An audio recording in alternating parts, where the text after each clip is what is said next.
So hello and welcome to the Donny Chaingang with me, Matt Payne. I'm live down in the Full Speed Events studio and we've got a great ride for you on the Chaingang. Once again, I'm really looking forward to seeing how our riders get on what is a cracking course. It has become a staple for Russ and for the gang on the DCG. It's been used for the WOW DCG.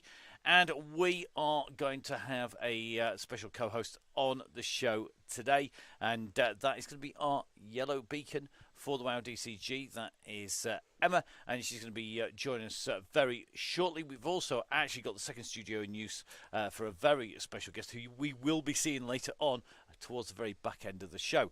Now, before we go much further, I do need to give a big thank you to the people you can see just up there, and that is 1080 to the guys at OTE, Gritty, Continental to Veloskids, Halo, and of course to Nonners. If you're a member of the DCG gang, so basically you donate and help us bring the whole show out there and keep the show on the road, keep the wheels turning in Russ's world as well, then please do remember those discounts are there for you to use. Make sure you make the most of them. It's so that we can say thank you, because you guys basically make it all happen. So thank you very much indeed if you have donated, and particularly if you are part of the gang up there. You can see them on there, so make sure you support the people who support your sport. Now, we have a cracker of a route today, and let's show you what we've essentially got. Most people know Volcano After Party. It is essentially a flat route with a dirty great climb at the end of it. It's my kind of climb, and it's something that I really enjoy, but not just because it's not very big, but also because of the style of it. It is basically a kicker, a step, a kicker. Basically, I can sprint my way over it and blag it on the way up and over, a bit like I was out on the bike today. So I think what we'll do, let's dive into this route in a little bit more detail. Let's first of all introduce you to the yellow beacon. Today, yet again, no surprise, it is Russ Downing, former national champion. I didn't Photoshop this image. It is a real image of Russ, believe me. And it is his real jersey as well, because a couple of people had asked. Russ, of course, from Downing Cycling, the former multi-time national champion, will be leading us. He's our yellow beacon, so he's the man who everybody should be gravitating to. It's all pile on top of Russ. He's only a little fella. So you'll soon see him disappearing under a big pile of wheels, a bit like your average juvenile or junior road race going round any kind of corner anywhere. Let's go through the course, and I'm going to bring in Emma, who is our WOW DCG yellow beacon, the woman who heads it all up, a.k.a. the boss, a.k.a. Prof. Martin. Take your pick. Emma, welcome down into Studio One. It's only been a few days since we were down here doing a broadcast on the Sundays, but nice to have you down here for a Donny Chaingang. Yeah, and I'm going to stay the whole evening just to bug you, really, Matt, in the studio. So good evening, everybody. It's really good to be here. So Emma, Volcano After Party course. We'll go on to the profile in a minute, but essentially no leading, straight onto the course, but it is a lap that goes around the flatlands, using the tunnels, coming through towards the Italian villas, dropping down around the outside of the volcano, coming up that climb over the glass bridge, then dropping down through the start for the majority of the ride, isn't it? It is indeed. So, it is a course that does a number of laps, and we do near enough 3 laps, but on that third lap we go up the volcano climb. And Matt, it was a route that was introduced for stage 4 of the 2019 Tour de Zwift, so it's been around some time, and a course that's used quite regularly and quite fast as well, because whilst it's not flat for those first nearly 3 laps before we hit the volcano, it's slightly rolling, but the pack will move really quickly together. And the man who is going to be charged with chasing after everybody, it is our red beacon. Now, I have a little personal rule here, Emma, that our red beacons always have their face showing on there. And they are going to be showing on the way through. So our red beacons currently showing and looking like they are in the red So looks like Mike there just taking off as he hangs off the side of the unit there. So working well at the moment. Certainly to me, looks like he's got this absolutely dialed one way or another. So let's see if he can hang on to that red beacon. It's a cracking picture, isn't it, Emma? It is indeed. It's an amazing picture, and look at that. Yeah, there's a bit of air going in there as well. Definitely getting plenty of air on the way through underneath as he goes in. And from Lincoln and regular on the Cadwell circuit on it, the game. So looking good at the moment as he goes out and around. And certainly looks to me like the riders should be able to get this down, because what they need to see is our profile. Now, if we use our profile intro here, we can see this isn't much use in 3D. So this is the 3D version. However, probably more use is our 2D version. Thank you to the team at VeloViewer. Yeah, indeed. So you can see, Matt, that it is a long 36k before we hit that climb at the end of this course. So we're going to see it be rolling, it's going to be fast, it's going to be the pack moving together really strongly until who knows what time when Russ calls that go, go, go. Definitely, and I think for me that is key, isn't it? It's when does that go, go, go happen? When is it going to come on? And when are we going to see that kick come through from the riders? So let's see where the go, go, go is going to happen. It isn't as flat as it looks, is it? Those little rises and those drops are absolutely key to the riders as they go along. And you can see if we go back to our 3D version, actually the creases, particularly the concertina creases on the lower section coming up in towards Italian Villas, are actually not that easy. And that's a pretty tough drag. If you're not on board at the right place there, you're really going to feel it. Yeah, you are. But for the Strava geeks amongst us, Matt, the top 10 times on this route are sub 50 minutes, including Connor Swift. So that is really interesting. Sub 10 minutes. Let's see who is going to tow this out. Who's going to drag strip it up to the top, and who's going to take it out? We've got a big raft of riders. So let's just dive on in. And we are going to head down to our riders. Remember, they're going to be down on our grid. So let's take a quick look and take a quick check on the grid at the moment.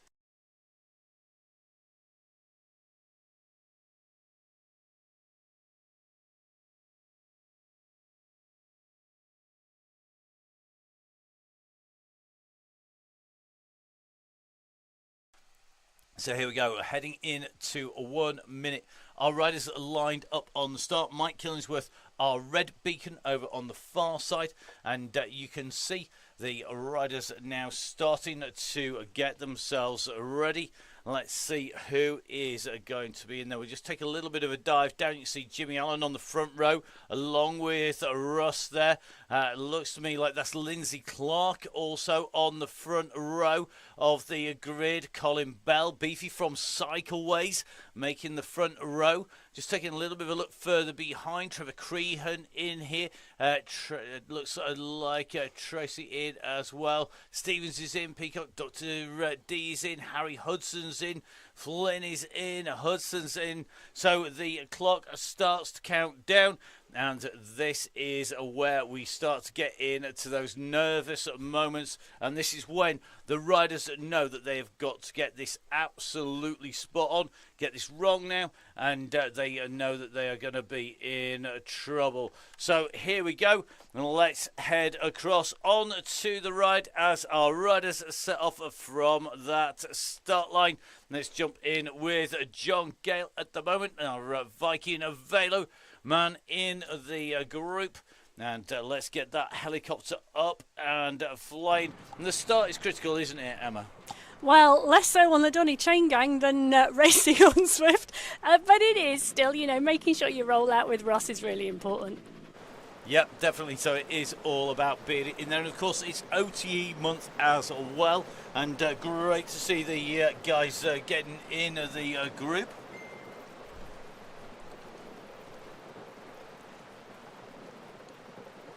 So our riders up and away. It looks like Colin Bell on the start line with a mechanical, just sending the messages in. And it is going to be the man with the lucky saddle is Colin Bell in there. Now, let's see how these riders get on. They are moving very, very quickly at the moment. And remember, the aim here is to stay around yellow. At the moment, I think this group, well, they are spread out a long, long way. Yeah, tendencies to do that, doesn't it, when we all go off underneath the start banner, regardless of what we're doing, and even if we're on the DCG and we know we should stay with yellow, there's a tendency just to, oh, we've started, let's pedal. Yep, definitely, and it's that kind of mad panic. It's don't panic, anybody. Just keep calm. You're going to run down into the tunnels. It's all around. It's all pile-on rust time in the group here, and we're going to take a little bit of a run in and through our riders very shortly. We're going to take a little bit of a check out. Looks like Steve Hilbert making the gang as per normal. Let's take a little bit of a roll back to go find Russ. I think we might have to go quite a way back, judging by the screens. Just with Jimmy Allen, Dixon Mull, Lord Greg Pillsworth, Trevor Crehan. Beefy stuck on the start line like our avatar as well. Mr. Pritchard needs to get a little bit of wriggle on. Zach Hutchinson. Zach, you've got some serious work to make up there. I would be fairly tempted to jump out and back in again, buddy. Looks like Tom Hagger. Now Tom should make that junction. Trevor Crehan already in with Mike Killingsworth and Trevor, one of our regular riders. But great to see Mike taking on that role of Red Beacon. And they are critical, aren't they, Emma? Oh, absolutely. You know, and to me, one of the joy of the DCG is reading the Facebook page and the choices of Red Bus that the Red Beacons pick each week, and the snacks on board and the social banter. You know, for a lot of people, that's really key and really core to the activity. It is, and we are looking that we're after. What we're looking for, basically, and what we're after is that community, and that is really important.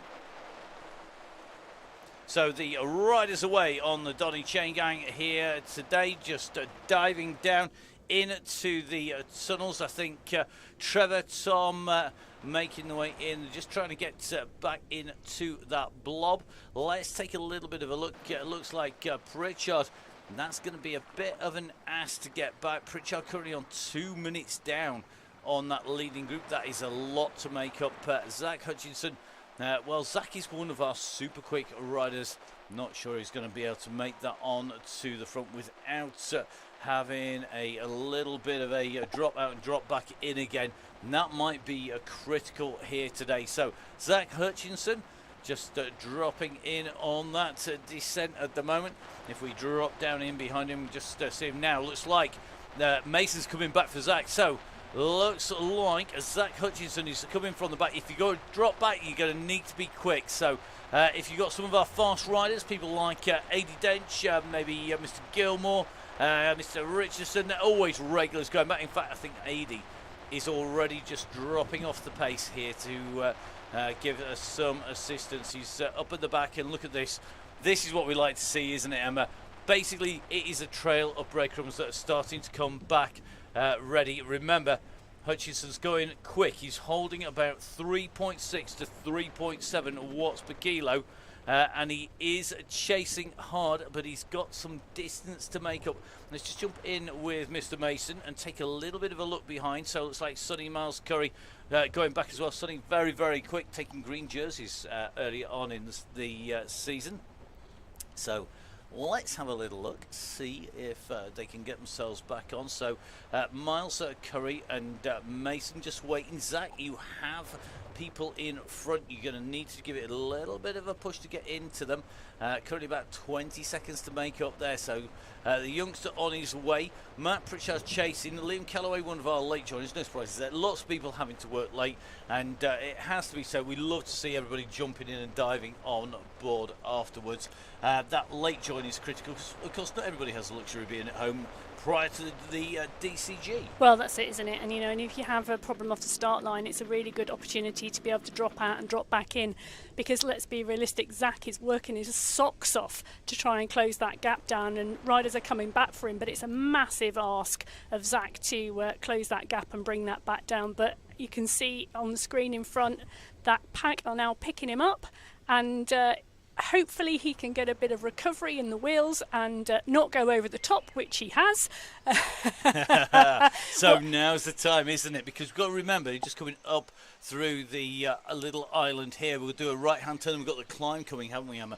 And that's where he's going to be able to move. But the key here, 1, 2, 3, 4, 5, 6 riders together will be able to close that gap down. One rider on their own is very, very hard to do. And I think it's Keith at the back at the moment, just having to just get into that little mini blob. Yeah, but what Zach needs to do now, after having done that effort off the start line, is to sit in near the back of this group and let them do the work for him and pull him back and take some recovery from them while still working hard enough to get back in. Yeah, and I think Matt Pritchard's going to need to drop out and drop back in again. He's nearly a 2k behind the riders. So here we go up on to the ramp. You see the pace that they're travelling. They're about to come in towards the red bus, and I think that red bus is forming very, very quickly today. So looks like they are on the way through. Let's have a little look. So here we go, just taking a little bit of a run through. So it looks like Mike Killingsworth in there. Looks like somebody has got their level 50 socks on at the moment. Love the sparks that come out of that. I want a pair. I want a pair in real life. Can I have a pair, please, for Christmas in real life? That'd be cool, wouldn't it? So here we go. The gang here, you can see they're just making their way up towards the Yellow Beacon group is in front. Still got a bit of gap, bit of work to do here. There's a lot of riders gone back to pick Zach up. Looks like that red bus is rolling. I mean, the red bus is rolling at a pace here. Now, Red Beacon bus is rolling at 2.5 watts per kilo. And it's still been distanced from the main pack, which means that main pack must be moving like an absolute express train. Yeah, but the draft on this course, Matt, is going to be really big with a group that size. You know, there's about 80 riders in that front pack, and once a group that size gets moving, even if they're not putting out huge watts, you know, the pace is going to pick up, and particularly on a rolling course where you've got a little bit of descent, a little bit of climb and some flat. So it's really going to move really quick today. And we could just have a little look. Looks like Mike Killingsworth and Trevor Crehan, part of the Musketeer group, on the way through. And you can just see that group just coming in together, because that group is starting to pick up. Our camera just a little bit too far off the back. There we go. Just about to make contact up on the back. And that group has come back together again. Amazing stuff. Now we have got the Red Beacon group off the back of this pack, and we're going to take a little bit of a look back at the moment to try and find out what's going on with the gang. So let's have a little look at the gang, and looking for that Red Beacon now. It might well be that I'm getting an old gimmer and I'm not able to spot it, but looks to me like the group on the way through, looking good as they come through. That Red Beacon group, it's further back, and we're going to try and keep an eye on them as they come through. So here we go. Red Beacon group going over that same section of bridge at the moment, and looking good at the minute. So the gang coming over, and the red bus already forming. Snack supplies, crisps, cakes, whatever else is on the bus. I don't actually know what's on the menu. I probably don't want to know what's on the menu. I'm absolutely starving. No, I was going to say, whatever is on the menu, it's fueling the riding, because they're tacking along at 2.5, 3 watts per kilo there. So, you know, it's not a slow bus tonight. It's not, and if they carry this pace onto the climb, I could imagine that we're going to see them coming in towards the front of the gang here. Let's pull our drone in and around here and take a little bit of a look. You've got Mike Killingsworth in the blue with the white jersey, that Union flag-esque jersey up at the front there. We've got Trevor Crehan tucked in there nicely on that Pinarello in the black, and then Miss Cookie at the moment really rocketing along on the Tron bike as well. And that gap's 11 seconds, 10 to 11 seconds at the moment for the Red Beacon to get back in touch, which will be a good thing. It's a chain gang. We're aiming to try and get the Beacon back in. It may well be able to do that at the moment. So just taking a little bit of a look back from that group, you can see that Red Beacon is just starting to come. Let's take a look back in behind, and let's see how they're doing.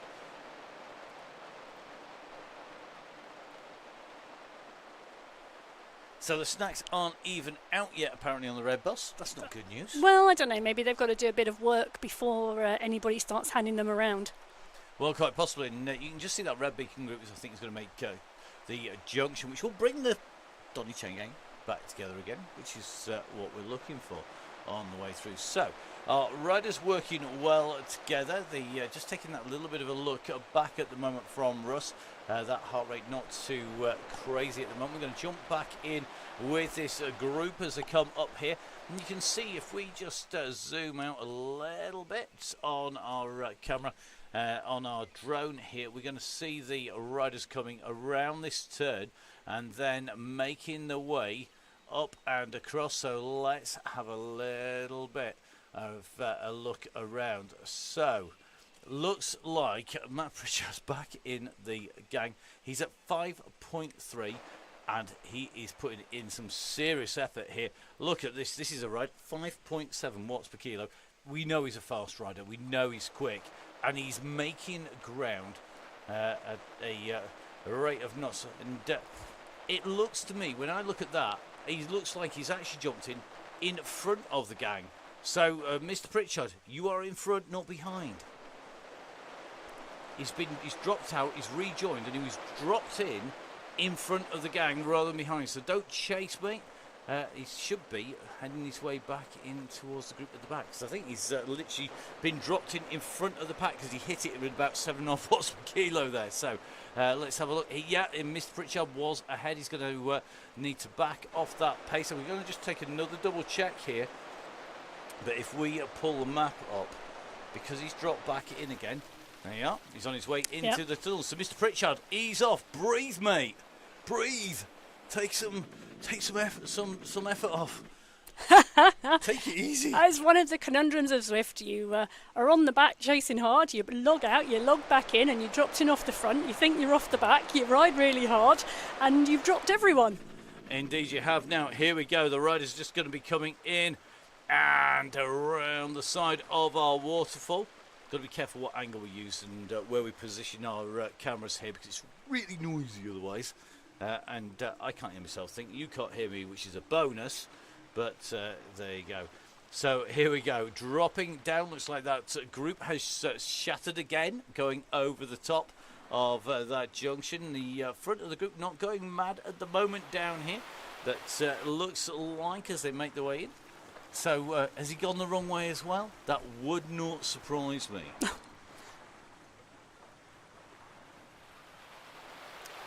It's going to be very interesting to see. I think I'll be definitely logging out and logging back in again and trying again. Jump in at about 3 watts per kilo. That'll be my plan. So here we go. Tracy on his way in. Dale Williams saying he was on the sprint on those cobbles. He was indeed. It's good. That's a good shout. So that is going to be a bit tricky for him. So just watching him go in and through. Just going to jump in with the one and only Tom Lindley. You're not allowed to call him young Tom Lindley anymore, even though he is young. Everybody's young now, Matt. Yeah, it's the peril of being like, half a century old. It'll come to you too, don't you worry.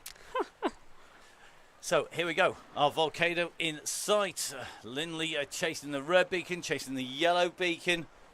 Everybody's chasing everybody. Need some of that sort of, Benny Hill music at this stage, as everybody sort of chases everybody else. So Mr. Pritchard saying, ignore him, he's been hacked. Enjoy the gang, he's going to see what happens. We might see him somewhere out around the course. You never know. We don't know, indeed. He could be coming down the volcano as everyone goes up it. Or maybe he might be going through the volcano whilst we're above everybody. That'd be really interesting. Could be very interesting indeed. Tom loves Nonna's pasta. Love it. Now, does the red want a little bit of help here from Tom Lindley? Never turned down help from Mr. Lindley. He's a very handy rider. And the extra body to tow them in is going to be good news. And you can see they're rolling around. I'm loving the pace that's been kicked out here. I'm going to try not to focus on Mr. Pritchard, who is currently going over the S's. How is he even on the S's? That's magic. Oh, I don't know. So here we go. They're okay. The shout going out telling Tom to go for it and get after them. They're about 11 seconds up the road. So if we drop in with Lindley, then we'll be able to see he's now winding it up. Yeah, I love that. You get the bit of type in OK, and then boom, Tom hits 10 watts per kilo. I know. Just think of it as a warm-up, Tom. Tom, and interesting, I just noticed on his bike there, he's on lightweight wheels as well. So he's clearly up a 4 tonight. I mean, look at the speed. He's rocketing through here. AD, I hope you've got the afterburners ready, mate. You're going to need them because Tom is coming at some serious pace. Let's get our drone out of the rocks. Easier said than done. Here we go. Look at that. Everyone was being really nice and giving a nice long comet tail back for him to catch up and be able to work his way through. He doesn't need it. And boom! He's gone straight over the top of everybody. Yeah, well, almost. He's not quite that far up. There we go. He's going to make the junction. Just warm it up. Love it. There we go. So let's have a look. I think AD Dench is in danger at the back. Come on, AD. Oh. AD on his way. Just having interesting issues, I suspect, on his way through there, because I think AD just got dropped out of the game. So here we go. You can just see a great shot here from our camera. Now, the group are going to turn left, sweep round in towards the centre of the volcano. Get a helicopter up in the sky, Mr. Bay, or a drone at least. So the group go round to the left here, and then you can see the turn here. Emma, the professor is loving the Masters in Zwift homepage navigation. Only because I do know that Hallam do offer actually a degree in esports. Oh, well, there you go. So there you go. So maybe there is someone there who could sort out the Zwift homepage for us all. Well, and indeed. all the bugs. No, the bugs make it fun, man. That's what we love. And there's not that many. Come on, you can't constantly evolve the game as detailed as this without having bugs come up as you unfold so many different layers on the way. So our riders coming down past the lava flows and into the caves. We've got to take our drone in a little bit closer here today. Is Andy Nichols doing that? No, he's a nutrition lecturer. There you go. Yeah, I don't think that quite kind of works. Let's have a look. Chris, how do you rejoin? You've had a drop out. Log out, log back in again. You've about 12 minutes, mate. So just taking a look. Oh, Ruben, easy Tiger. So here we go, Ruben McLardy, a new rider on the Chaingang. Ruben, you can ease off, buddy. Sit with the yellow beacon. That's the plan. You won't need to work too hard. And then ease, save that energy. One of the Johnson jets from up north from Scotland. And good to see Ruben in here. And brand new rider for us, and good to see Ruben on here. Another of our youngsters, we'll have to watch him when we get up onto the climb. Let's have a look at what kit he's riding. He's on nice deep wheels there, so clearly put some time in. Yeah, that is Ruben just coming back in together, just getting used to riding on the Chaingang. First time out. Welcome, buddy. Jason, everyone's disappeared. That means that your Wi-Fi or your game has not connected together. Oh, Mike. Yes, please, Mike. See, look at that. It's a posh red beacon tonight. Clearly so. Can I just join the bus instead if it's on? If it's going to be on that, that's you know, my favourite tipple. Oh, to saying, yeah, I'm heading back. So here we go. Oh no, definitely don't do beers. It's not good for the throat. Not good for many things, but not good for the throat. So here we go. Just taking a little look in with Russ. This ain't no game, Matt. Love it. Oh, it is. Believe me. I've been briefed by Zwift, personally, about 5 years ago. Always refer to it as a game. Oh, I love love that. that. Platform. It's not an app. It's a game.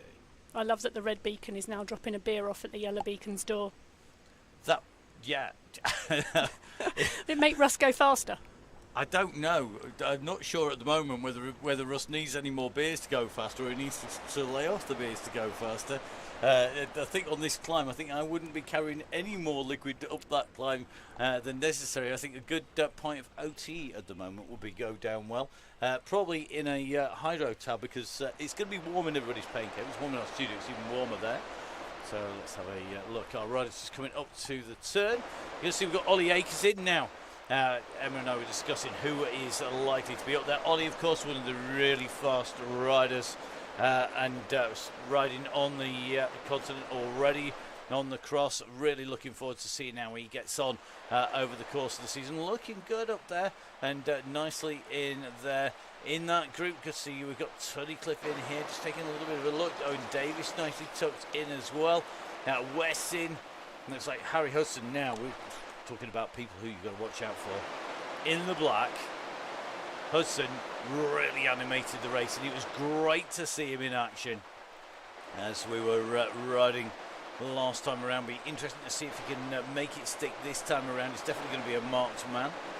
Just see we've got Vin Donahoe in here. Vin, of course, one of our beacons already this month. And don't forget, if you fancy having a go at being a red beacon, make sure you dive on, get in touch with Gail on the Facebook group pages, and have the most rewarding job in the business. Plus, you can talk about cake and drink all day long, and nobody gets upset. In fact, everybody thinks it's the best thing ever. It's like the anti-hill climb forum. Because, of course, on any hill climb forum, it's all about, oh, I'm not eating anything, I'm not drinking anything, oh my goodness, I had 3 lettuce leaves, I'm getting overweight. Whereas if you go onto the Red Beacon bus, everybody is generally talking about cake and everything else on the way through. So, it looks like Ted is heading back for the bus. So, look at that, mention booze, and Ted is inbound, indeed. There's plenty to go around, we'll see. So Ted heading back, the Musketeers are forming. They're missing Andy Hawes. What's Andy doing? He can't be washing his hair, let's face it. I get blank looks off Emma now. I have no idea what Andy is doing tonight. I don't know why anyone would ask me, but he's not there. But Ted, for some reason, has put his... I thought he pushed very hard on the pedals there for a short while, so he was obviously he's obviously dropped his snacks, and he'd obviously pushed on to pick them up. Dropping back to drop forward to drop back, yo-yoing, never a good thing to do. Can't yo-yo for toffee. In fact, can't do any of that yo-yo stuff. So here we go. Now let's have a little check. Yeah, the gang is -1 at the back. The Musketeers missing Andy Hawes, not washing his hair, obviously. For those people who don't know Andy's slightly more follically challenged than me. In fact, he's quite a lot more follically challenged than me. Although I only know what his face and his head looks like before anybody asks, despite having spent far too many dodgy mornings with him on street corners in random towns together. It is definitely a case that he's not going to be washing. Of all the things Andy will be doing, washing his hair is definitely not one of them, it has to be said. And can't wait to see when we get Andy back on the gang once again regularly. I'm sure it won't be all that long before he comes back and coming in. Don't mention Jam. Is he not a fan of Paul Weller? Oh, dearie me. No, that's as good as the humour gets today, believe me. Right, let's have a little check. Jeff Saysall just with Mr. Stevens. Jason Stevens in here. Just off the bat, interesting. Jeff Saysall's God. Look at this. One of the lightest setups you can put on a bike on a Zwift. On there, going to be super lightweight. The question is, has he gone too lightweight and can't stay in the group? I'm sure Jeff has got plenty of power to get in there. So Jeff Saysall riding, of course, for the Conti squad in there. I'm totally ignoring the Devon Cornwall battle, jam, cream, etc. on scones or scones. Is it a scone or scone? A scone. It's generally scone when I've got my hands on them. Yeah, it disappears very quickly. Yeah, definitely. Yeah, it is indeed like, I love the fact that Russ says it's like true. He's not wrong.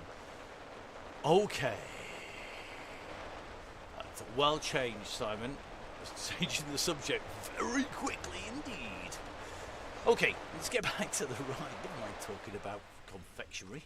When would we ever do that on a ride? When is a scone confectionery? It's a bun. But it's not a sweet.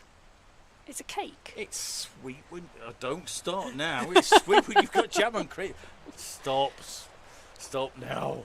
Right. Are we all zone 2? I should have... No, don't ask questions like... Who asks questions like that? Tim Burney's on a different ride, ignore him. So here we go. Dale Williams looking forward to using the steamroller. You can use it on this course effectively on the downhill section on the gravelly bit. Oh yeah, that's and true. it makes it faster. It's even better when you're doing it on the And it uphill. lasts for 30 seconds as well. Somebody just said they're with Emma. I can't see them. They're not in studio at the minute. Oh no! I mean, of course, on scones and cakes. Confectionery and cake. Yeah. Scone. Scone. Scone. Scone. Scone. Right, shut up. Right, okay. Now, if you've watched us on a certain platform, and they call it platform on a Sunday, you'll know that we don't indulge in such things, even though we have team names like the Belgian Waffles, the Danish Pavlovas, and the Yorkshire Pudding Express teams on that particular platform. And we are... so we're experts at talking about it without having any humour whatsoever about it. So we're going to make the most of this at the moment. Speaking of scone, Andy Hollis' scone. I wonder where he's gone to. Oh, I know. Fastest cake in the world. Exactly, it's cake. It's gone, so it's, you see, we've started it now. That's it. We should, tell you what, should we just go grab a coffee or something and come back in 10 minutes when they've all stopped talking about food? So I'm hungry. Right, onto the climb, coming out from the tunnels. And if we take our drone magically out of the water, through the walls of the tunnel, it's like magic. This is as near as I'll ever get to flying anything properly. Me and a drone. I had a drone once, crashed it. Had a mini helicopter as well, like a remote control one. Crashed that too. Gotta get myself a remote control airplane. I know how that's going to end up, can't you? It's going to end up in bits. So, there we go. So the fast bus is cruising then jumps, and meanwhile, this lot, all looking good, ticking along. Everybody looking very smooth at the moment. The bus at the back on that. Seeing a steamroller or two coming in now. So one of the things for those people who haven't been members of the DCG gang, there have been some tweaks and changes. One of those changes is that we have tweaked the number of power-ups that you get, and in fact we've only binned one, and the aim of binning the one is the burrito, my favourite power-up because it's mean and nasty, and it's Emma's least favourite power-up because it's mean and nasty, but that actually means that you affect other people, whereas all of the other ones affect you. So basically your power-ups on the DCG are all in your own hands. Your own destiny is controlled by them, rather than mucking about with everybody else's power levels or speed, etc. So, really critical that you know what they do. So if you don't know what an anvil is, make sure you go onto the Zwift Insider pages, one of the most important resources you will ever find for anybody who rides on the DCG. Dale Williams, a burrito would have been great on Tuesday. Do you know what? I tried making burritos the other day. It was pretty rubbish, it has to be said. I was the recipient of said burritos, and I can guarantee They were rubbish, weren't they? no, it wasn't the best. No. There are many things I can do well. Burritos is not one. There's the odd thing I can do well. Burritos is definitely not one of them. Right, the gang on the way through, over the bridge, the main group all together, looking good. If we take a little bit of a run back for our beacon group, we're going to jump in with Miss Cookie and Co. They are not far off coming onto that main big bridge. So there are the four musketeers with... I don't have all of the musketeers. They're missing one. Andy, come back, please. We love you, really. We do. I didn't used to say that when I worked with them. Right, here we go. On the way up and around over the bridge, the four rows, they're travelling quite well, aren't they, for a Red Beacon group on the on this course? They're motoring along. Yeah, no, the Red Beacon group are ticking through and off really nicely and rotating through and holding some really good pace, actually. Do you know, Matt, their pace is actually better at the moment than the Yellow Beacon group, so they're riding really strongly. They are. They're putting plenty on down. So it looks like Ted has done his minimal. I wonder if Ted has a little time that goes off with a little bell. Maybe Ted will tell us. Done. Okay. Let's see how they are rolling. Love the conversations going on. Everybody checking on everybody else. Now, looks like Sharp with a bit of a tech issue here. Just going to try and jump in with Ian here. So Ian having to make his way back up. As Tom Lindley res catching. It is a strong group, they're riding well. So, looks like Ian Sharp and Jim Flynn, in fact, at the moment, just being distanced on that little draggy section. And I have to say, this is where, in any of the group rides or the races, I absolutely detest this little climb, this drag, unless I'm feeling strong, in which case I absolutely love it. You see, I quite like it when the gradient goes up and it's not too steep. I know you like those really steep, short, sharp, climbs. But me, when the gradient's under 7%, that's lovely. No. As long as it doesn't last for longer, I don't mind it being less than 7%. I just don't want it lasting longer than about 500 metres at the most, especially in real life. That is for sure, to use a Mattism. So here we go, round the turn, a little bit of a split formed in that group. At the moment, just coming back together again. And looks like the Keen Beans on the front, not disappearing up the road, just putting some pressure on the front of the group. And I think Russ still sat in the middle. We know it's going a bit pear-shaped when he goes out the back. Yeah, so it's interesting. I'm just looking at that map thinking, how far are we off that volcano climb? And we are pretty much just over half distance to the bottom of the volcano. Excellent. Half distance to the bottom of the volcano. Fantastic. Whoopie-doo.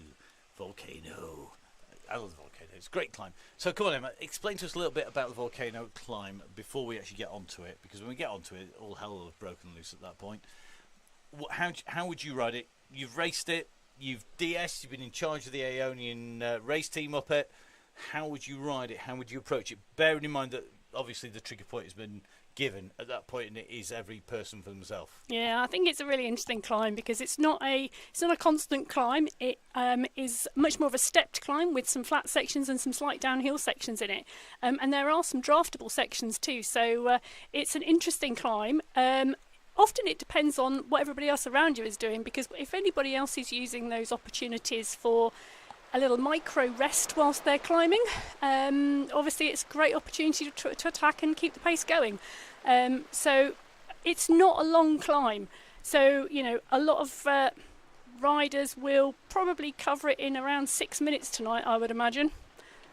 So it's just one big effort at the end, and whether you want to push on and go for it or whether you want to use those rests and attack whilst people are taking the rest.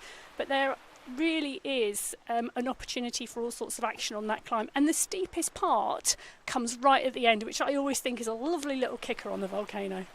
Yeah, that final section is steep. And if you have a feather and can save it to that last section, what you've actually got to make sure you do is put it in early enough, actually, because you can burn that feather out before you get there. That power up can be exhausted before you get up on to the top, and that is absolutely key, isn't it, not to get the timing very, very wrong.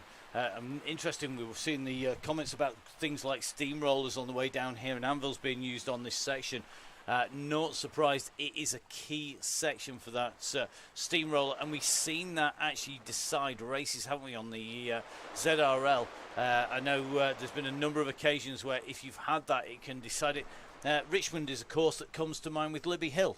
Well, not just Libby Hill. When you race this section that these riders are on at the moment, but the other way round, so the descent they've just come down, one of the courses that's used quite regularly racing goes the other way up that gravel climb, and if you've got a steamroller on that, race is over, because anyone with a steamroller gets a 30-second advantage up that climb, and if you get 2 on a 3-course lap, let me put my teeth in, a 3-lap race, no one stands a chance, because there's no way you can continually hang in with the riders that have got a steamroller on that section. No, definitely not. And I think it's going to be really interesting. When we get on these fast sections, you can see some of our lighter riders, people like Daisy Freer, just struggling with the pace a little bit. I think Daisy's more than capable of doing 2.5, 3, 4 watts per kilo.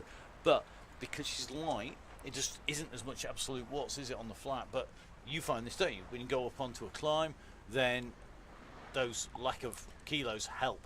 Well, yeah, but then when you go on a descent with this pack, it's a real problem. So I always think whenever I ride Paris with the DCG, and we are on the Champs-Élysées, everyone's thinking about the climb and then going around that top. For me, actually going around the top and the first part of the descent is the hardest part of the course on the DCG to stay in this group, because that's where I have to work really hard, because the guys start picking up the pace and the pack starts moving down, and if I take my eye off the ball for a moment and I'm not really concentrating, I'll just lose the group on that descent.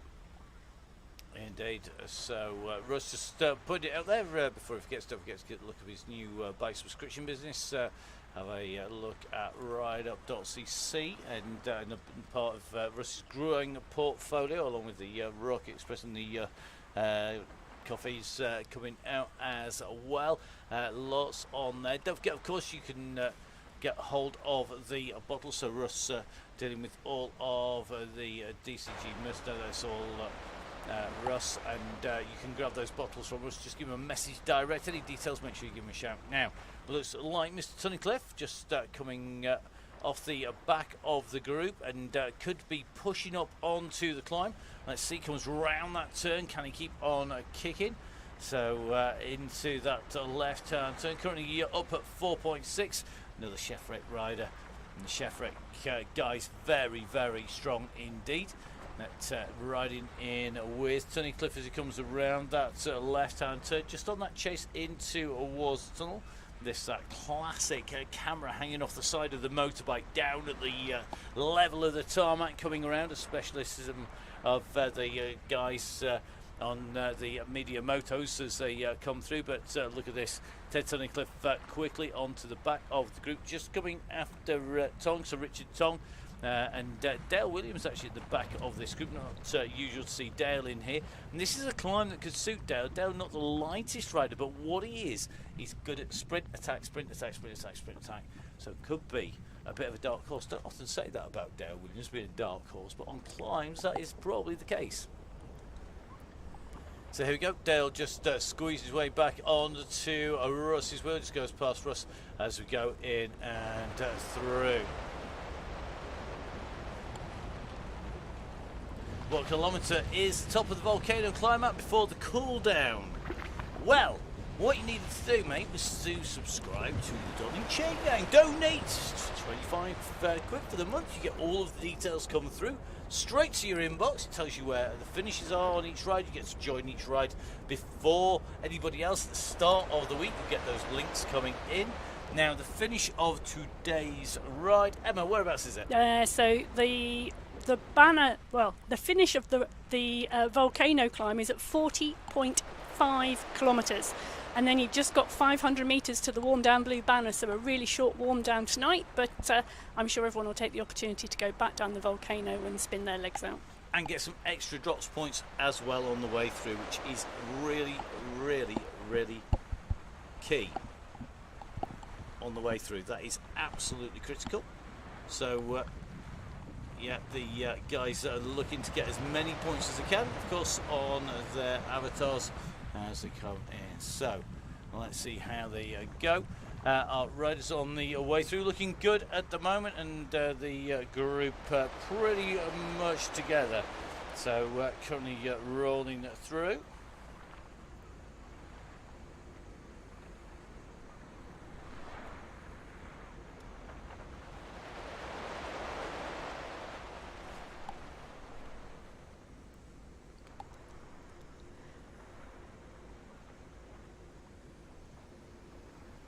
Okay, as we're coming over the bridge there, we've got a few riders off the back, but they're slowly just squeezing on those pedals with Russ controlling that front section.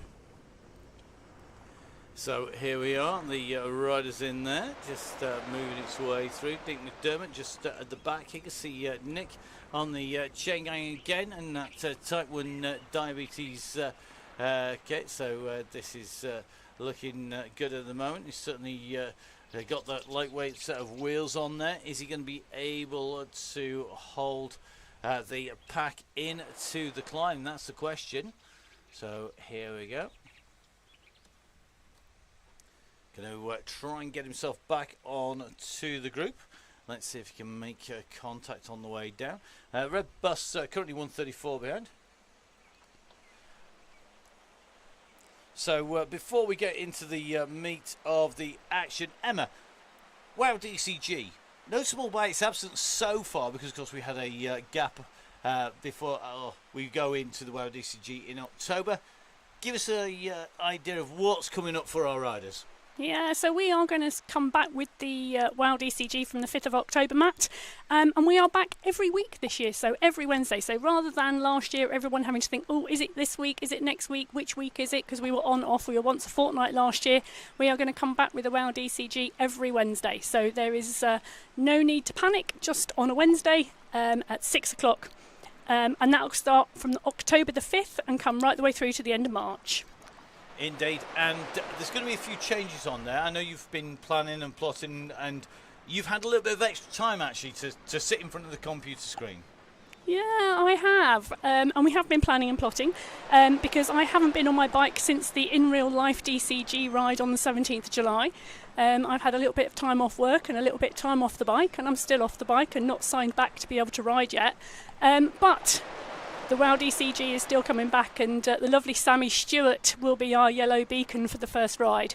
So Sammy's fantastically, after having an amazingly busy summer this year and a fantastic season on the road, has surprisingly to me jumped the opportunity when we offered and asked her if she'd help us out, and she will be yellow beacon for the first ride on October the 5th.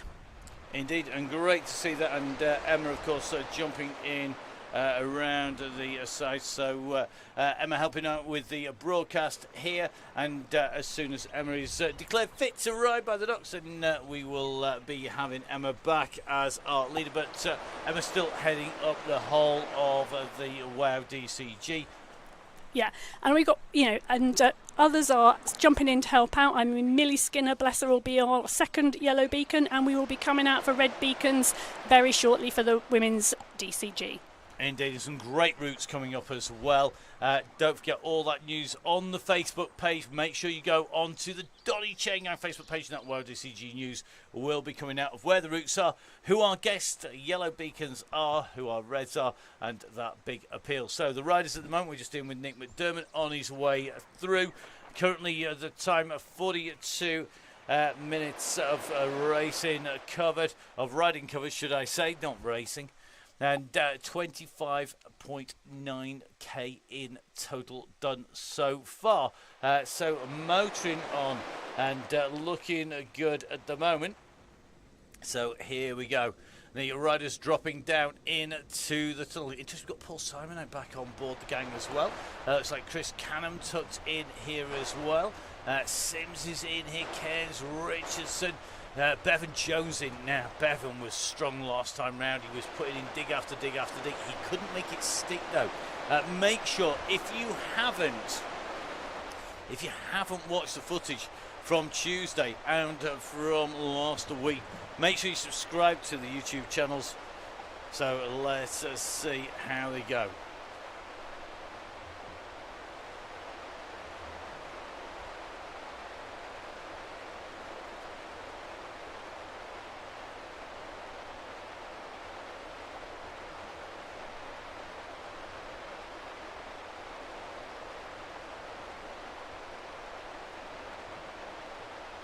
So here we go, Russ keeping an eye on everybody and watching Bevan on the way through in this group. Still the banter comes.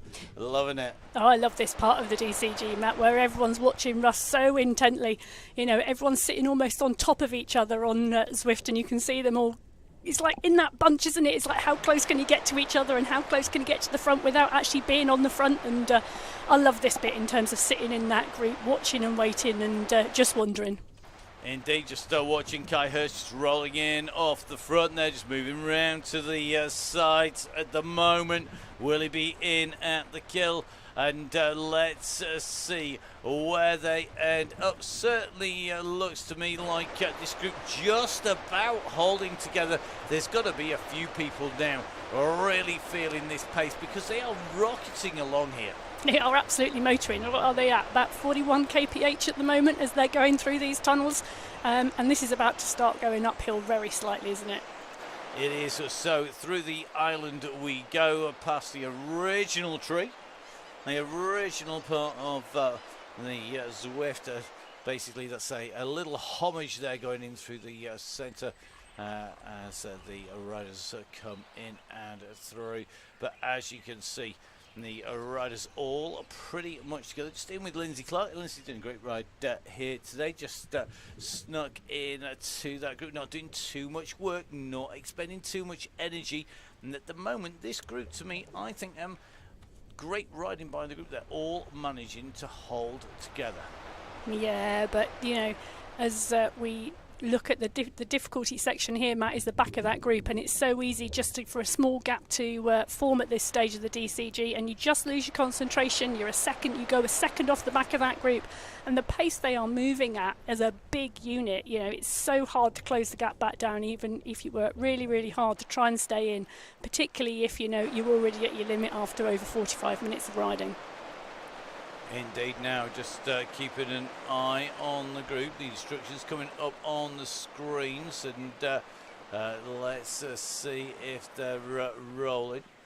So I think Dale just causing a little bit of mass panic in there by putting a joke out there. Unfortunately, I think we've got at least one rider has reacted to that. That's why leaves the instructions to the boss. So here we go, the helicopter just over the top. Let's see how this comes back together again. So that group is going to come back in together, and you can see everybody realising that wasn't a real call from the boss, from the bear himself. As we come in over the bridge by the marina, we're going to take the right hand turn. Left is the flying boat and the seaplane. Right is the run towards the top. Dale Williams. Dale, people are new. They don't realise your reputation, mate. That's what it is. We always have some new riders on the Chaingang. It's great to see them. I love Dale's little thing around the side, 53.11. It's great, isn't it? I'm going to have 60.10. So here we go. Riders continue to tick on. You can just see Jeff Saysar coming in late. That's why the time and the clocks and the distance is different and out. So here we go, Daisy Freer, nicely tucked in this group. I'm kind of rolling towards the back of the group here. I'm looking for people in trouble, and nobody is in too much trouble. I mean, the Beacon group are motoring along here at some right old pace. They're ticking along. They're about 3 minutes down at the moment, and we're already at about nearly 50 minutes of racing. Oh, riding, sorry, my apologies. Don't call it a race, Matt. That's me slapping my wrist. It's not Emma slapping me around the chops for saying the word race. So here we go. Going to be very interesting. We're on to the climb. We're on to the drag. We're motoring on here. We're approaching the 30-kilometre marker here, Emma. This is a late call here today from Russ. Yeah. There's going to be some serious nerves, but you can see they are on this climb, and it's starting to drag this out. Look at this. We are starting to get an absolute drag fest off the back here, and it's starting to take its toll. Riders having to bin off some of the different power-ups on the way through, just in with Steve. And look at this group. It's just been popped off the back of the main pack because of the pace on this climb. That drag is tough stuff. Yeah, and this is exactly what we were saying. As the pack really starts to ramp up, and oh look, there you go, Matt. The go has gone, and you missed it. I got it, so that's one for me tonight. Yeah, that'll teach me to do 6 things at once, won't it? I don't know. Don't ever ask me to multitask. So here we go. This is the pack of what is left. The back of what is left of the group. Off the back, we have got Hopkins at about 3 seconds off the back. Amore off the back. King off the back. Steve's off the back. Clark's off the back. Kai Hurst got a drop out. I did see him actually get that drop out. He did go. It's not just Kai giving us some BS, believe me. I know I would be the first to accuse him of that. I'm the first to play it. So just seeing Kirkham now just being spat out of the back. Play is gone. We're just going to drop back into our group because this is not our ride. Also, we followed somebody out of the game. So we have to do our super sneaky trick of go back in and then jump back into the game. Back to us, back in the game. Here we go. And we are back in with a very split group now, Matt. Look at that up on the right-hand side. It is stretched so far. This has really caused carnage already. To quote a Mattism, it is dot to dot on your maps at the moment, because it is a case of one to link to the other, to the other, to the other, if you want to make it to the front. But you get dropped for a reason on the DCG. It ain't easy. It's the Donny Chaingang, and look at the pressure that's being applied here. We're seeing bodies shelled all over the place. I mean, I can't see a consistent group here. I'm going to put the helicopter up, but I don't think it's going to. Nope, we're not going to get any kind of view up there. So let's take a little bit of a spin around and drop this down a touch. You can see that pack is starting to split up near the front as well, in between. So as we come in around these turns, look at that front leading group. They're leading it out. There are riders being distant, some really class riders in here. Mick Hawkins is in here, the Terminator's in here, Daisy Freer in here, Liam Calloway's in here, Paul Mallin, Owen Davis in this group as well, as they come down past the waterfalls and into towards the Italian villas. You can see the groups being a distance here. Let's see now. This is the time where, if you are on the front, you want to have something useful. You want to have a good power up for this as you come dropping down. This is the leading pack here on that descent. Now we're seeing somebody's got a steamroller. Who's powering that up? It looks to me like that is going to be one of our youngsters going in. I think it's going to be Peacock, in fact, who's gone off the front with it. So you can see that steamroller, and it's Richard Peacock who's gone clear on the front. By the power of the steamroller, he goes clear. Yeah, and the power of the pack, I think, is going to chase him down hard, and I don't think he's going to stay out there for very long. That is definitely going into the murk. I'm not sure who ordered some proper cycling weather, some proper Yorkshire weather. Look at this. All of a sudden, we're seeing it being set alight. He's giving it a kick. Ross has got on the front. Downing, he's looking to get clear. And in fact, if a group breaks away in this, you are going to see them going away very briefly, and then that's going to be game over. You're not going to see much after that, are you? Because look at the murk. I mean, we're in the middle of a thunderstorm here, Emma. Yeah, and I think we've just seen Acres go over the top, haven't we, as well, and really start to push on. So we've now got Donahoe as well, and Acres, and the Pines guys are coming in as well. So really starting to mess up the front of that and really get a small group away from the main bunch. Now remember what we do. We take a right-hand turn here. We're going to come up on to the climb. Here we go. Takes that right-hand fork onto the climb. This is when that gradient kicks as well. So here we go. That leading group comes on. Acres is starting to get pulled back. Low is the man doing the work on the front. We're seeing some big moves coming from him. We're seeing some work being done by Kieran Brown here. That's got to be Kieran up at the front here for the Sherwood Pines Cycle Squad. He's riding really strongly on the cross. And look at that. Uses his feather to go up that section of the climb. We're going to go through the volcano once again. It should stop being wet inside the volcano. It's still a little damp in there. It must be coming down through the very top of the volcano. Yeah, and Kieran's on some form at the moment, isn't he? I think he had to switch to a mountain bike from his cross bike halfway through a race this weekend and still had a cracker. Yeah, he was still on the podium, wasn't he? Even though he did that swap over. And he's with Bevan Jones now. Bevan, one of the fast riders, he put in attack after attack. I mean, we're on Tempest Fuji. You don't normally see people able to break the groups apart. But Bevan was doing that, and he's teamed up here with Kieran Brown. Dangerous duo on the front. Yeah, but there's only 2 seconds back at the moment to a large group of riders, Matt, and there's some really class riders in that group behind them. And it looks to me like that yellow beacon just starting to be distanced as they come in and through. After keeping control of it all the way through. Never underestimate how much energy it takes as yellow beacon, Emma. You would know. I was about to say. You know exactly how much it is. It is really hard, isn't it? It's like having to pedal with your brakes on almost, because you're having to think and type simultaneously. And you've got to have eyes absolutely everywhere. You know, you've got to have eyes on the front, eyes on the back, eyes on what the pack is doing. You've got to anticipate what other people are doing and who's thinking what. You know, you are quite right. It is no small task.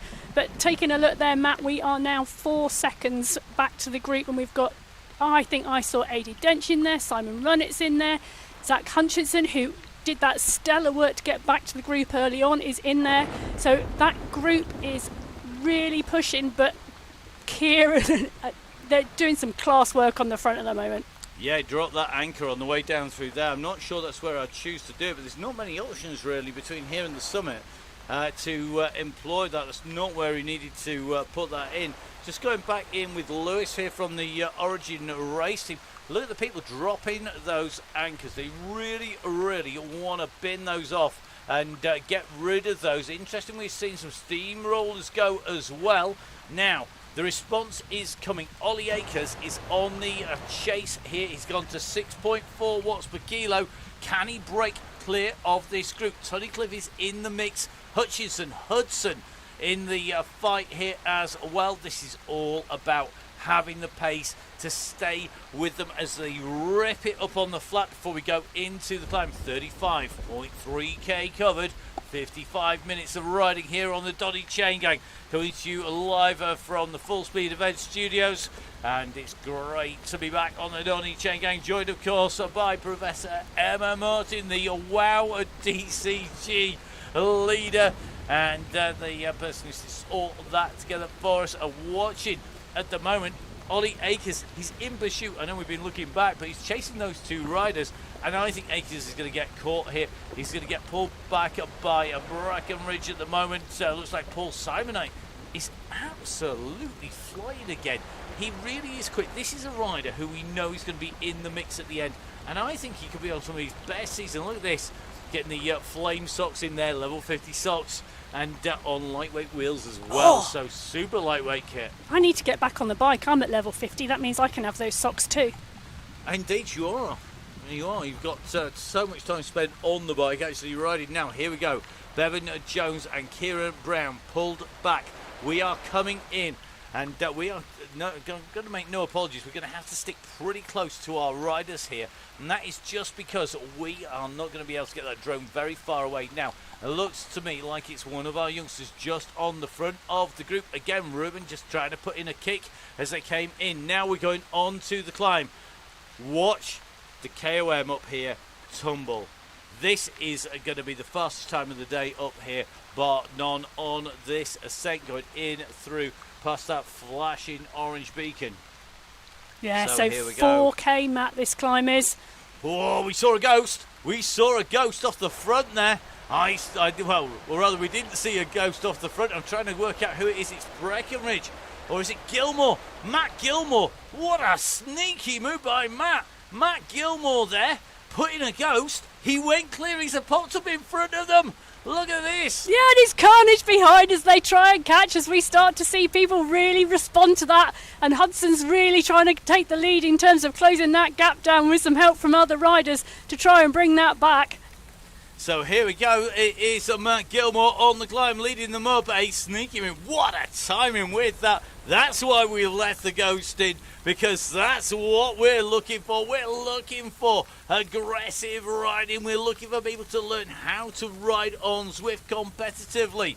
Now, Gilmore in 1, Jones in 2, Hudson in 3, Williams in 4, Brackenridge in 5. It's going to be a Brown in 6, Lowe in 7, Linley in 8. It's going to be Lewis in 9. Sorry, they just swapped places. 10th is going to be Hutchison. I think 11th is Akers. 12th, Simonites.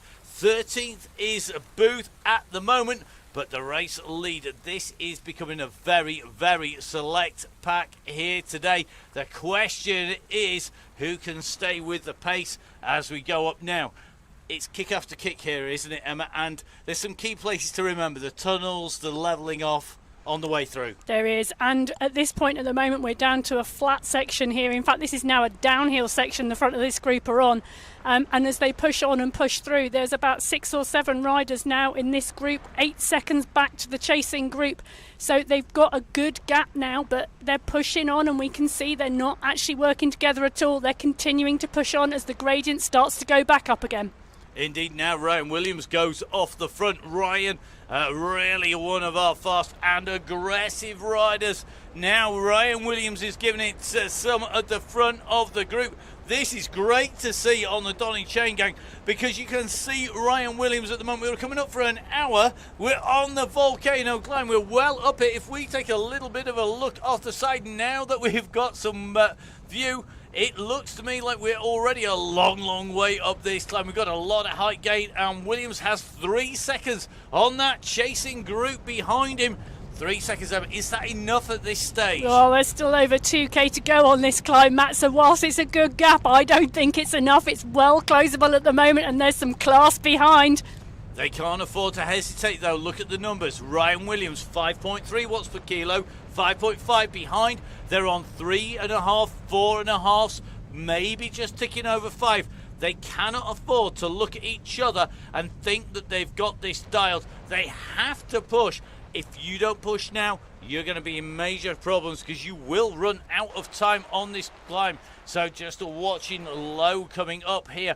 Lowe goes over the top of Kieran Brown, but look at that little figure of Ryan Williams there in the distance. Yeah, but he's not that far away, you know, because the gradient has been quite flat and now it's up to 4%. It's not steep, this climb. Sub 5% is still draftable, so they're just coming out of the draft now, and if they were in that pack, whatever recovery there was or whatever benefit there was, they were having it whilst Ryan was out front on his own. And if you take a little bit of a look back now, Breckenridge starting to be distanced. Gilmore, I think, could be in trouble here. Ollie's up there now. Hudson goes. Hudson has decided now is the time to chase. And we're going to drop down with Hudson on his wheels here. He's coming up on Ryan Williams. He's closed that gap. It's at 0 seconds. Is he just going to come straight past him? Here he comes, the express train that is Harry Hudson at 7.6 watts per kilo on the climb on the Tron bike. Williams has to respond to this. Has he got anything left in his legs? Bevan Jones is going to get him as well. I saw a red number flash up for Bevan on his way up there. So let's jump in with Bevan now. It levels again. A little bit of a chance to carry a bit of pace and momentum through, Emma. Yeah, and as we know really well, the momentum from the downhill and pushes you through the up, slingshots you past other riders. And we're starting to see some power-ups going in as well, as people don't want to let those gaps go. Well, look at this. That's Ollie Akers, who's just put in an aero power-up on that fastest section. He's absolutely moving here. So Ollie Akers at the moment has got second position. Harry Hudson leading. Hudson with that massive attack over the top. And look at Akers go. He's closing the gap down. It's down to 1 second once again behind. Look at the destruction. There are bodies all over this mountain. It is just a body after body shed on every single bit of tarmac of lava road here in Zwift on the Donny Chaingang here. And at the moment, Akers is closing. Here he comes. Can he go straight over the top? Has he got an attack? We saw counter-attack after counter-attack come before. If we turn our map into that outward view, we know that we're on about half a lap to the summit top at the moment. 1/2 a circumference to go as Akers takes that race lead here. 3%. That gradient's not big, Emma. No, it's not. And this is the last section where there's any form of recovery or drafting, because it will really, really kick. This is so deceptive. As you go round that corner and you see the banner, all of a sudden you get the steepest part of this climb. Well, here we go. This is where it's about kicking at the right time. We're with Matt Gilmore at the moment. He's the rider in yellow. We have 3 riders just at the front of this. We're going to try and drop across now. You can see that gradient kicking in 6, 7, 8, 9%. It's going to keep on going. Hudson, though, puts in 10 watts per kilo here. He can see that banner is coming. It's in front of him. He's going to be able to do this. Harry Hudson is coming into the finish. He's going to make it. Harry Hudson takes the win. Immediately behind it's going to be Matt Gilmore fighting with Ryan Williams. I think Williams just get it from Gilmore. Then it's Ollie Akers coming through in 4th. Lowe is going to take 5th place. It's going to be Kieran Brown on that slope. He should be immediately behind here in 6th position with a little bit of a gap. And Hudson takes the Volcano KOM. What a finish by Hudson, Emma. Yeah, it was amazing, wasn't it? They really fought for it at the front of that. And look at the rest of the pack that was so packed tight behind them. It is spread out to 1s and 2s right the way through this climb. Great ride by Simon Knight behind him. Then Breckenridge comes through. Bevan Jones just rolls through ahead of Tom Lindley. The one and only Tom Lindley goes through. Then it's going to be Finley Hudson coming through, followed by Lewis Simon Booth. 80 days Zach Hutchinson. It's going to be Mason. What's the fat cyclist doing right up inside the top 20? Defying gravity. Mason makes it up over the top. Then it's going to be Richardson, Runnett, Tunnicliffe, Williams, Miles Curry. They're the riders who go up and through at the moment. And you can see the big sprinters still have plenty of pace coming up here as they came up over the top. So next up is going to be Campbell. Great work by him as he comes up, and great work by all of the gang. Then it's going to be Peacock immediately behind. We saw him on the offensive earlier. Look at the time difference though on this climb alone. We've got Harry Hudson coming through in a 6:19, and I think Peacock is going to be nearer to that 8-minute marker, and that shows you the difference coming in and through. So Peacock followed by Byrne, then it's going to be Martin.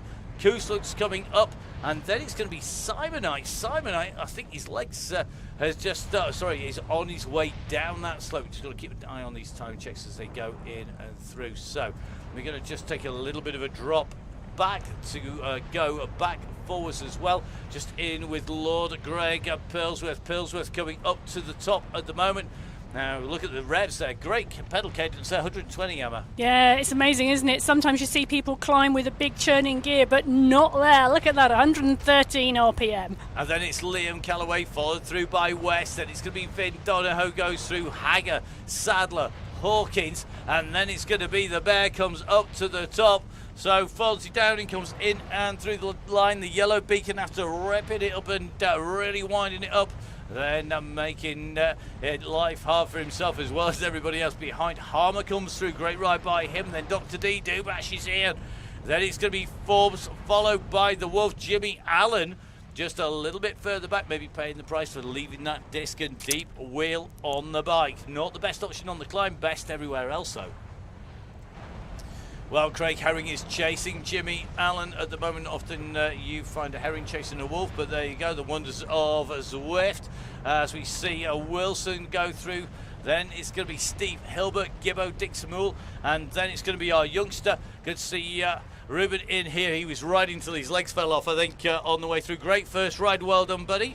Good to have you on the gang, and looking forward to see him again to spin those legs out now. Really critical. Rich Langby going through, Nick McDermott. Tracy Seeley, the Terminator 2.0 goes through. John Garfer on his way to the line, the Royal Navy Royal Marine Cycling Association rider. It's a bit of a mouthful. I'm pleased you knew that. Followed by I've said it enough, he's ridden the gang, I think, since we started. Neil Morn on his way through. Owen Davis, Purple Ronnie. Carried license, Daisy Freer up and over the top as well. Mick Clark, Johnny Two Dogs on his way up. Dave Faulting. Let's take a little bit of rundown. So it's going to be Johnny Two Dogs going through. Then it's going to be Dave Faulting. Then it's going to be Rich Tong. Then John Gale. Then it's going to be Jason Stevens. I think our red beacon might be a long way back down here. I think we are going to take a look in a minute. I'm just watching them go through. Jason Stevens is being followed here by El Capo up on the steep section, 10%. And it really does sting your legs, doesn't it, when you hit this section, Emma? Oh, it does. You think you're there and you turn that corner and you start to see the banner and bang, the gradient hits you. You know, so you've got to leave something for the end of this one. You have indeed. Now just keeping a check on where all of the rest of the riders are at the moment. Brakes are just chasing in behind. Then it's going to be O'Brien. So that's going to be Ian O'Brien. You can see Ian on the gang as well. You can see just pulling his way up on that steeper section.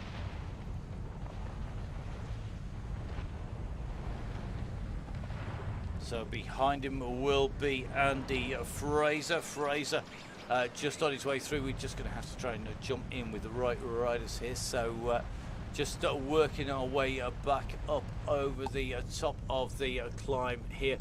So a Raccoon on his way up the slopes. Moore is on his way up. Tong already up and over the top. We're going to take a little bit of a closer look at our climb here, because we should have one or two riders just in front. Let's jump in with Ian O'Brien and try and work our way backwards from here. Not that easy at the moment. So just going to take a little bit of a look. I think Moore and Coa on the climb. We do have a rider going in through the line. I'm going to try and get to Lee Cairns. There we go. Got to work out who's where. There is a reason Luke Cairns. The reason why I absolutely detest trying to find people on this climb. There's a reason for it, because it's almost impossible. Right, okay, Andy Akers on his way through. Andy not able to match Ollie, oddly enough. Can't imagine why. Ollie might have a few years less as he goes up that climb. Behind is going to be a Raccoon in a little bit of a battle here today. So Amor and Raccoon, you can see they're winding it up here. Oh, look at that. Who's going to take it? Who's going to take it? Oh, I think, yep. It's going to be close. It is. Oh, no, they've set up. Look at that. It is Amor who gets that from Raccoon going up that climb. And we're going to take a little bit of a look. I think it's going to be the legendary Kai Hurst on his way up here. Look at the distance you climb up this hillside. Oh, no, it's great perspective, that, isn't it? It is a fantastic perspective as you go over. I'm going to try and jump in. Here we are. Managed to get him. So Dave Hodkinson back in again. Good to have you back on the Chaingang, buddy. So it is going to be Dave Hodkinson coming over the top of the climb here today. Looking very, very good here today. Good to have it on board. Now, let's go back for Clarence Steve. Steve is on the climb. We've got behind him Rory King, Mike Killingsworth, and Jim Flynn as well. Jim, I think, ticking his way up this climb. So it looks like the band of brothers that was at the back has disintegrated, and the glue that seems to hold that whole section together, or should we say the jam and cream that holds the whole lot together, is a certain Miss Cookie, who joins us now down in the studios. Sarah, good to have you back with us. You were in with the group, and then they all just sort of disintegrated around when you left. Well, I thought they were going to struggle on the climb, so I thought it would be nice to empty the snack tray for them. So I've taken all the rest of the champagne, I've taken the jam and cream, and hopefully they'll be able to make it a bit easier up the climb now. Well, yeah, we are hoping they're going to make it easier up the climb, but I think Clarence Steve just making his way around the stairs. Dave Hodkinson on his way down already, but I think Rory King must be pretty close to getting up to the top. I'm just going to drop back. We're going to do our little bit of magic once again. So it looks to me like King well on his way up this climb, and I suspect that Clarence Steve is going to head down very shortly. Now, that bus, the Red Beacon bus, it's critical, isn't it? I know you spend your time in and out of it and joking with everybody, but that motivation is key. Oh, absolutely. It holds everybody together. It's really, really good fun on the bus, but it also drags everybody through. So if you're having a bad day or you're struggling, there's always somebody there that'll take you to the finish, which is just brilliant. And I wouldn't certainly be able to get to where I have done without the red bus.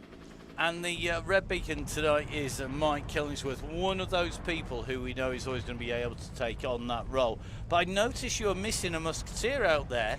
Can we even mention the name Andy Halls without a question mark of where is he? Well, to be honest, he's thrown his teddies out of the pram. He was meant to be here tonight, but there was a big discussion about jam and cream or cream and jam. And that was enough for Andy to throw his teddies out of the pram. It's not like Andy. It was always when we were working together, it was me who used to throw the teddies out of the pram, not Andy, which is not like him. You must have really upset him. That does take some doing, you know. Well, I think it was 3 musketeers against 1, so... Well, in faction fighting in the red bus at the back. Good job, you had loads of room on the bus. I've got to say a massive thank you to everyone who is a Red Beacon. You've heard how important it is. Make sure you jump in and volunteer. Don't forget, of course, Red Beacons will be going out for the WoW DCG as well. Sarah, are we seeing you on the Chaingang next week? Oh, of course. I love the of course answer. That is exactly what we are looking for, as we see Mike making his way around. Jim on his way up the climb at the moment, and I think a little bit of distance to get in to the top of the climb. Just trying to work out actually where on the slopes Jim is at the moment, as the course spirals its way in and around. So, thank you very much for joining us down here, Sarah. Just going to have Emma jumping back in again. I wish you'd give me some warning. I'd stop your rattly headphones from going through. You can tell who abuses their headphones the most, because Emma's rattle like crazy in my eardrums, and probably in yours as well. It's because he gave me the old ones, everyone. That's what the problem is. Actually, it's technically true. I did just want to say before Sarah leaves us, she has actually bought a real bottle of champagne with a gold straw into the studio. Let's see if we can bring this in all its technicolor goodness on to the show. We are going to see if we can make this work. This is always an entertaining moment as we do a little bit of technical jiggery pokery and take a little bit of a look at what the team are. So we are joined by Sarah down in the studio down here, and our beacon. So whilst we've got our rider just up on to the climb, I'm going to just drop in and across here. So Sarah is here. Welcome, Sarah. This is Sarah. You see, you can't see me on camera. I'm out of the way. So for those people who don't know what Miss Cookie looks like in real life, just think of the same hair on the way through. And our WoW DCG beacon as well, Emma. Emma, you're looking very jealously at that bottle of Prosecco. So when people think that the drinks aren't real on the bus, it well and truly is, isn't it? Yeah, it is, and we can see that right now. And I have to say, not only does Sarah have a small bottle of something fizzy, she also has, I hate to do this, but I'm going to, scones. Scones. Scones. Scones. Jam and cream. Cream and jam. Or is it the other way around? So here we go. You can put your thoughts on the Facebook page for Sarah and for Emma to decide which is which. I'm waiting for these two to tuck in, and when they do, I'm going to cut away from them. Which way do you like it? Oh, here we go. Oh, there we go. She's a cream and jam. A cream and jam, and not a jam and cream. What are you? Well, I have to say, I would probably go with Miss Cookie. I'd eat either, or both. There you go. Right, whilst these two fight about the one that they actually like the right way up, we are going to jump back into our ride once again. So we're going to just take a little bit of a check on Jim. He's going well at the moment, 38.7k as he goes up the climb. And we have got a little bit of wrapping up and a little bit of housekeeping to do as well. So whilst Jim is on the climb, down over there somewhere, I've got to kind of just move me on for the right way for the camera.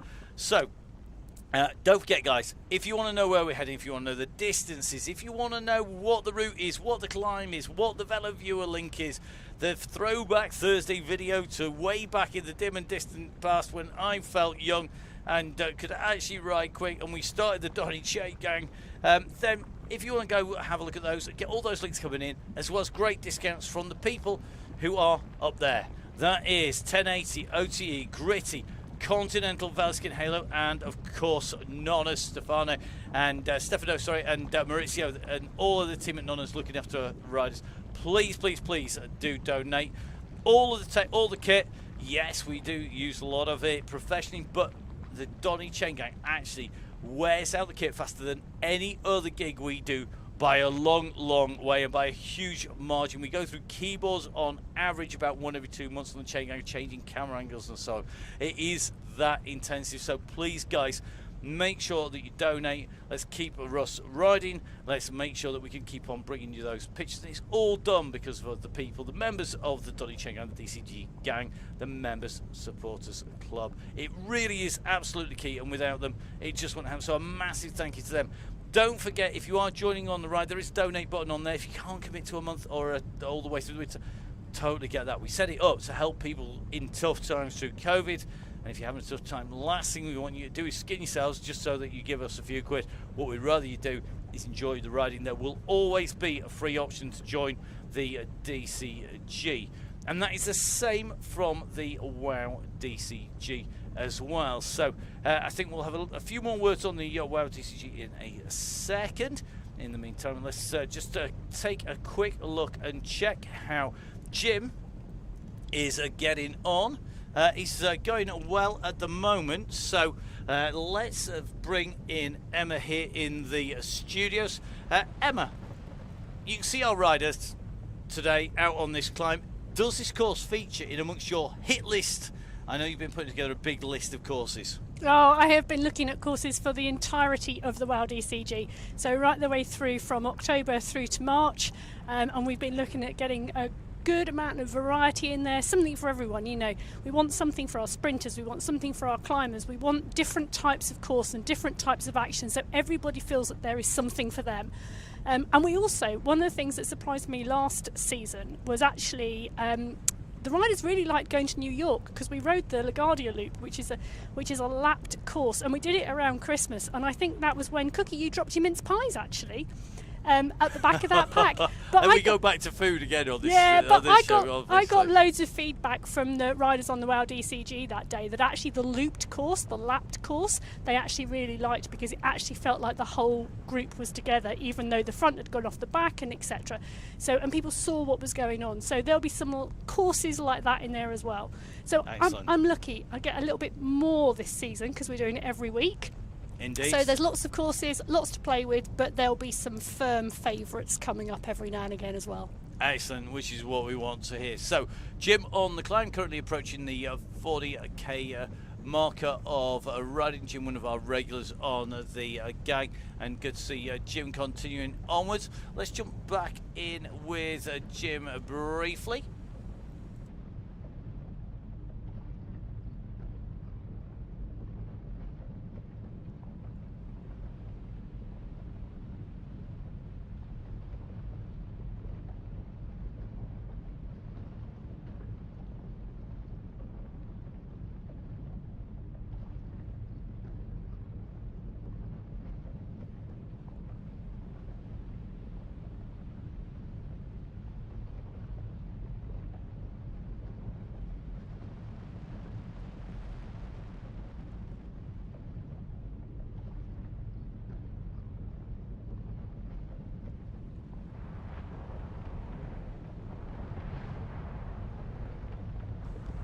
So Jim, well on his way up this climb. You can see that altitude again on the way through, and now just about to come around this turn.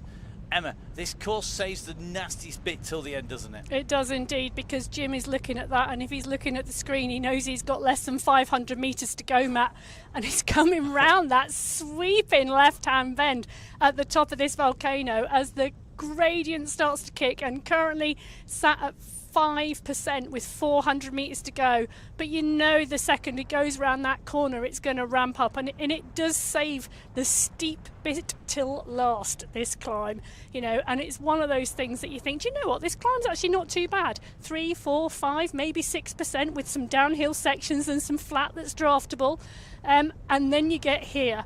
And you've got 300 metres to go, and suddenly it starts ticking into the red as it ramps up, and really has a sting in its tail. It does indeed, and if we take a look, you can see the altitude and the attitude of that bike. It's a long way up this climb, and it's pointing even steeper uphill onto the 10% here. Jim with nice revs there, 86 revs per minute. Nice smooth pedal cadence as he comes up towards the top of the climb. He's looking good, Emma. He is indeed. 280 nearly watts coming out there as he's got the last 250 metres to go until Jim sees that banner.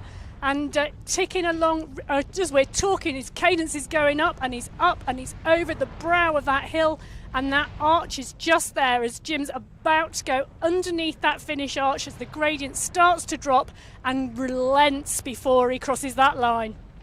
So over the line it goes. Jim, our last rider, over the top now, just that warm down to do.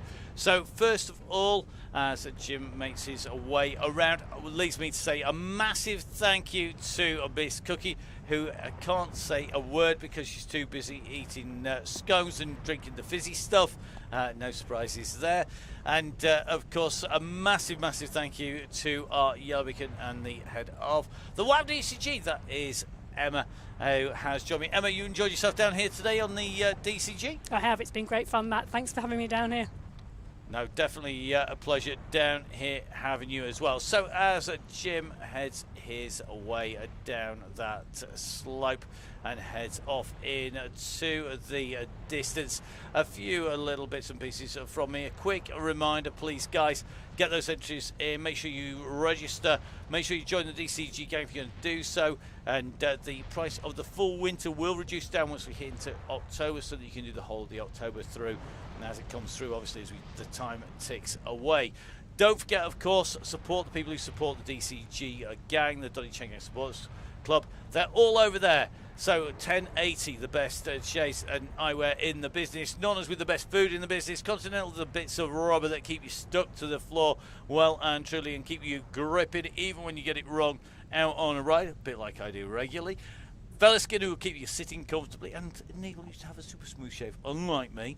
And of course, Halo, whose hoops keep us all rolling as well. Gritty with the sustainable kit. And of course, OTE, who are with us all the way through September. Each of our supporters over there looking after a month between now and the end of the gang. So from me, Matt Payne, from Emma, from Miss Cookie, and from all of the gang, including the bear, the one and only Russ Downing. Stay safe. We'll see you soon. Make sure you stay safe. Enjoy your riding. We'll see you again very shortly. Bye-bye.